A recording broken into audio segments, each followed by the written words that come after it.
Elle n'a pas tout d'une grande, cette nouvelle Moto Guzzi V85 TT. Ou plutôt, elle n'a pas tout d'une grosse. Et c'est tant mieux.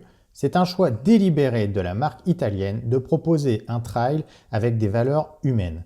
Un trail séduisant aussi de prime abord, avec ses lignes classiques qui inscrivent cette nouvelle Moto Guzzi dans un style assez inédit, le trail rétro.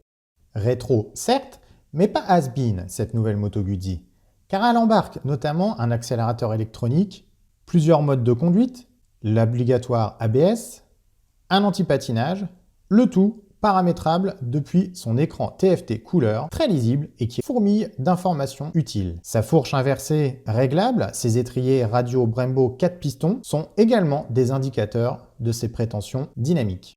Au chapitre mécanique, cette nouveauté très importante pour la firme italienne reprend le bicylindre face à la route connu sur les V9, mais qui reçoit beaucoup d'améliorations en point d'en faire un tout nouveau moteur.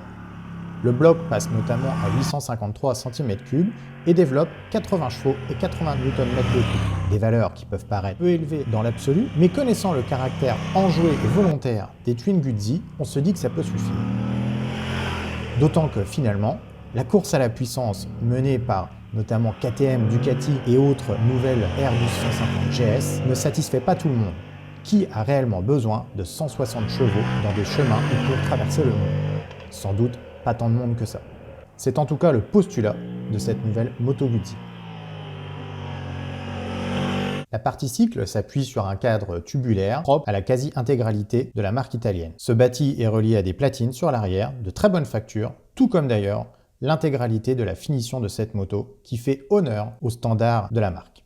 Notez par exemple ce très élégant sabot en métal, ainsi que ce bâti arrière tubulaire très apparent, volontairement très apparent, ou encore ce réservoir proéminent dans lequel se calent naturellement les genoux. Détail qui sera apprécié des rouleurs, la transmission finale se fait par cardan, ce qui constitue également une première dans son segment de moyenne cylindrée entre guillemets, puisque nous rappelons que ce Twin développe quand même plus de 800 cm3.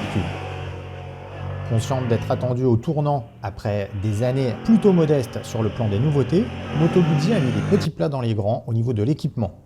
Outre l'équipement électronique cité tout à l'heure, notons aussi les pare-mains intégrés de série, les suspensions réglables, notamment à l'arrière avec bonbonnes séparées, une prise USB au tableau de bord et aussi un régulateur de vitesse actionnable depuis le commodo gauche via une seule touche.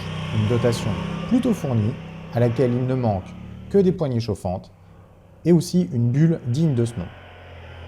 Moto Guzzi a joué la carte de l'esthétisme sur cette V85 TT avec ce court saut de vent fumé qui prodigue une protection limitée, notamment au niveau de la tête. Une bulle plus haute est disponible en option, mais MNC aurait apprécié une bulle réglable grâce à laquelle on aurait pu choisir entre une protection plus modeste ou plus élevée selon les besoins. On déplore aussi l'absence d'une béquille centrale, même si, d'un point de vue pratique, ce manque est en partie excusé par la transmission finale par arbre et cardan. Les plus aventuriers apprécieront la présence de jantes en 19 et 17 pouces, propices à des escapades en tout terrain, montées sur des jantes à rayons qui, hélas, ne sont pas tangentielles. Ce qui signifie que cette Moto Guzzi embarque des chambres à air à l'intérieur de ses pneus, chose pas toujours évidente à gérer lors d'une crevaison. Moto Guzzi nous a expliqué que ce choix avait été fait pour contenir les coûts de cette V85 TT qui débute à 11 699 en version unie et grimpe de 200 €, soit 11 899 en version bicolore, notamment cette très belle version jaune avec cadre rouge que Motonet est allé essayer sur les petites routes de Sardaigne. À bord, la V85 TT fait vite oublier sa devancière Stelvio, beaucoup plus empâtée. La machine est raisonnablement accessible avec une selle située à 830 mm du sol. Il faut mesurer environ 1,75 m pour toucher le sol de chaque côté, ce qui est assez raisonnable dans la catégorie. Le guidon est bien placé, le réservoir de 23 litres pas trop large, et les cylindres ne gênent pas, hormis pour les plus grands pilotes qui éventuellement auront les genoux qui viendront taper dedans. Rassurez-vous toutefois, l'ergonomie est bien mieux pensé que sur les premières générations de V9, totalement insupportable. Dès les premiers kilomètres, la moto révèle un comportement sain et sûr, très plaisant. Moto Guzzi a choisi un compromis de suspension orienté vers le confort, ce qui est à l'origine de certains mouvements, notamment une plongée de la fourche lors d'entrée en virage un petit peu trop appuyée. Quelques réglages suffiront probablement à rectifier le tir, mais l'on sent bien que la machine est davantage conçue pour une conduite enroulée plutôt que l'attaque à outrance. Le freinage, lui, est en revanche très puissant, notamment en deuxième partie de course. Une pression appuyée fait justement exagérément plonger la fourche, qui avoue là ses limites.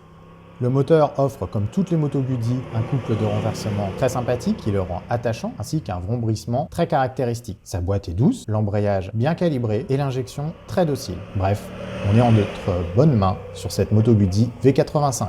Les relances sont franches, vigoureuses, un peu linéaires, mais l'essentiel est là. On apprécie des actions de l'électronique bien calibrées, et notamment celle de l'antipatinage qui se fait complètement oublier.